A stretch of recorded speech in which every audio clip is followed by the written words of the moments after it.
Great. Selamat pagi semuanya, apa kabar teman-teman? Hari ini saya tidak akan bicara yang enak didengar ya. Saya mau bicara yang perlu didengar. Banyak orang Kristen yang rajin ke gereja. Ya, nggak salah rajin ke gereja, tapi hidupnya ternyata tidak berubah. Banyak yang aktif pelayanan, tapi hatinya jauh dari Tuhan. Dan yang paling berbahaya, mereka merasa sudah benar. Alright, hari ini temanya adalah Kristen tapi mati rasa. Ya, Kristen tapi mati rasa. Christian but numb. Ya, Christian but numb. Ya, teman-teman, mari jujur ya. Minggu ke gereja, nyanyi, pujian, angkat tangan, ya, tapi masih gampang marah, masih simpan kepahitan, simpan dendam, masih hidup dalam dosa yang sama.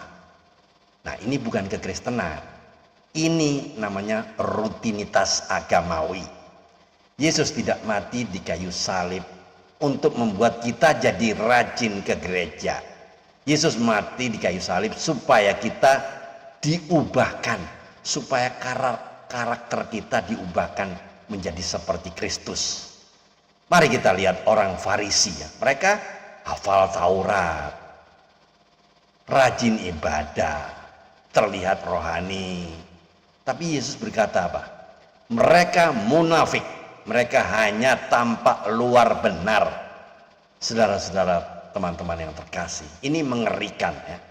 Orang yang paling religius justru yang paling ditegur keras oleh Yesus. Bandingkan dengan Petrus ya. Dia pernah menyangkal Yesus ya, semua orang tahu itu, semua tahu itu cerita itu. Bahkan menyangkalnya bukan hanya sekali, dua kali, enggak, sampai 3 kali loh. Menyangkal, dan itu sepertinya apa? Gagal total, ya enggak?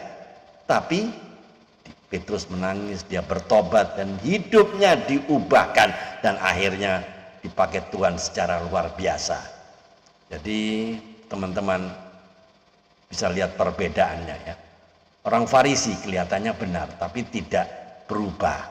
Petrus jatuh tapi dia mau berubah.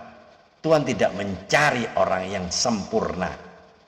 Tuhan mencari orang yang mau diubahkan. Teman-teman, masalah hari ini bukan orang yang tidak ke gereja. Masalahnya adalah orang yang ke gereja tapi tidak pernah mengalami Tuhan. Ada yang pelayanan bertahun-tahun merasa paling rohani tapi tidak bisa ditegur.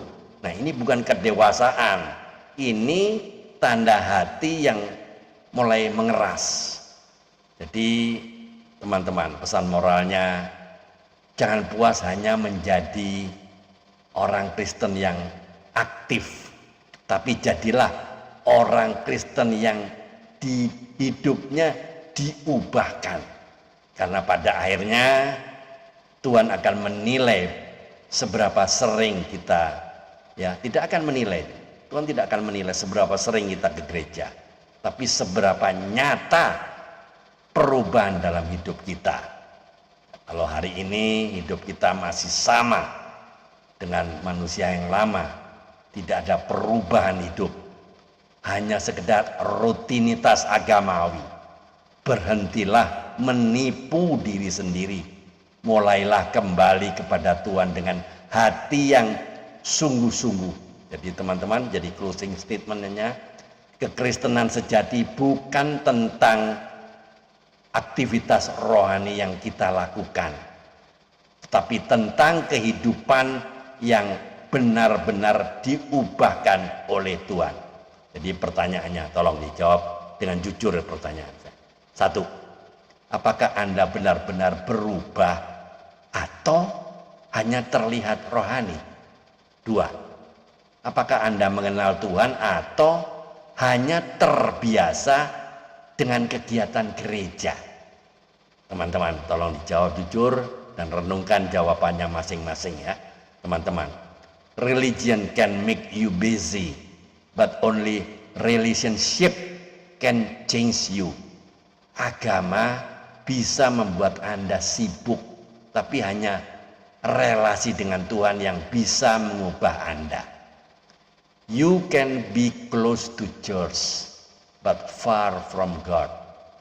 Anda bisa dekat dengan gereja, tetapi jauh dari Tuhan. Mari kita tunduk kepala, kita berdoa. Tuhan Yesus, ampuni kami jika selama ini kami hanya sibuk dengan kegiatan-kegiatan rohani tanpa hati yang benar. Lembutkan hati kami Tuhan, ubahkan hidup kami agar kami tidak hanya terlihat rohani, tapi sungguh-sungguh hidup di dalam Engkau. Di dalam nama Tuhan Yesus Kristus kami berdoa dan mengucap syukur. Amin. Teman-teman, jika konten video ini memberkati Anda, silakan dibagikan kepada teman-teman yang lain. Mudah-mudahan dengan konten video ini ada orang yang berubah karena Anda sudah membagikan kepada orang-orang lain. Terima kasih, tetap semangat, keep on fire, keep on moving. Tiada hari tanpa bersaksi tentang Kristus, tiada hari tanpa memenangkan jiwa. Ayo mikir, Tuhan Yesus memberkati. Amin.